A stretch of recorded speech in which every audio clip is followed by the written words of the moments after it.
Copy किताब खरीदने के लिए विवश नहीं कर सकते हैं। हर साल वो पाठ्यक्रम नहीं चेंज कर सकते हैं, बच्चों का ड्रेस नहीं चेंज कर सकते हैं। 20,000 से अधिक का फीस एक साल में नहीं ले सकते हैं।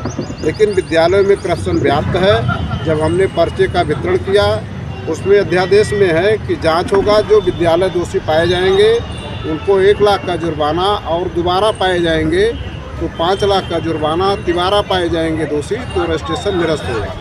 हमने अपने पर्चा वितरण कार्यकर्ताओं का देखा, उसका रिजल्ट था कि संभल के जिलाधिकारी ने 33 विद्यालयों को जांच करने के दौरान 1 लाख का जुर्माना लगाने का काम किए थे।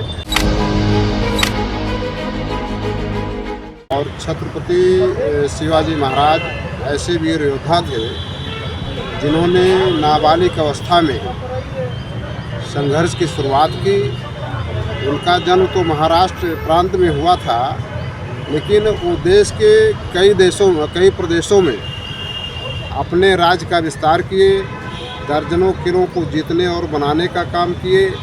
मात्र 16 वर्ष की उम्र में ही प्रथम किले को जीतने का काम किए थे।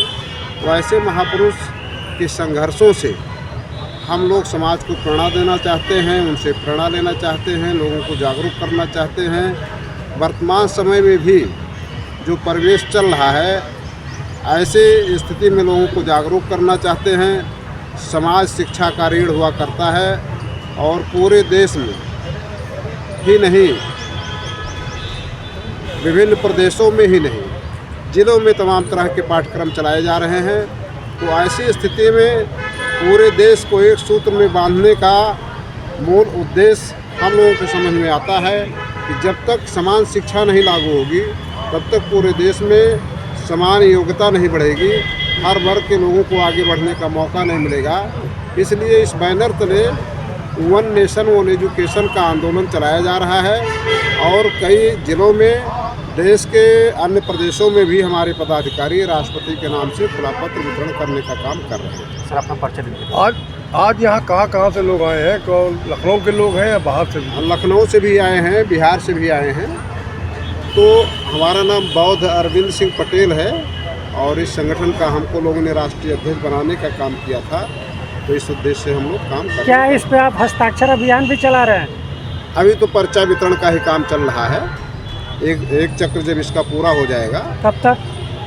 अभी टाइम लगेगा भाई, पूरे देश में विस्तार करने में कम से कम 1 साल का टाइम लगेगा। तो इसका विस्तार किया जा रहा है, लोगों को जागरूक किया जा रहा है, वो नेशनल एजुकेशन लागू करने की मांग की जा रही है। यहाँ तक कि उत्तर प्रदेश सरकार ने 18 में ही अध्यादेश बनाने का काम किया था, जारी किया था कि कोई भी विद्यालय तंत्र छात्रों को एक दुकान से कापी किताब खरीदने के लिए विवश नहीं कर सकते हैं। और हर साल वो पाठ्यक्रम नहीं चेंज कर सकते हैं, बच्चों का ड्रेस नहीं चेंज कर सकते हैं। 20,000 से अधिक का फीस एक साल में नहीं ले सकते हैं।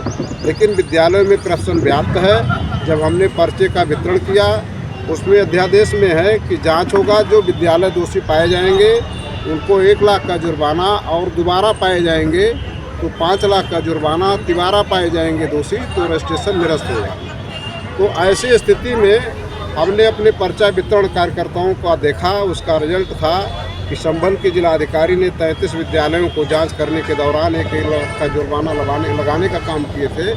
और वहीं पर गौतम बुद्ध नगर के जिलाधिकारी जी ने 76 विद्यालयों को जांच करवाने के दौरान दोषी पाए और 76 विद्यालयों को 1 लाख जुर्माना लगाने का काम किए।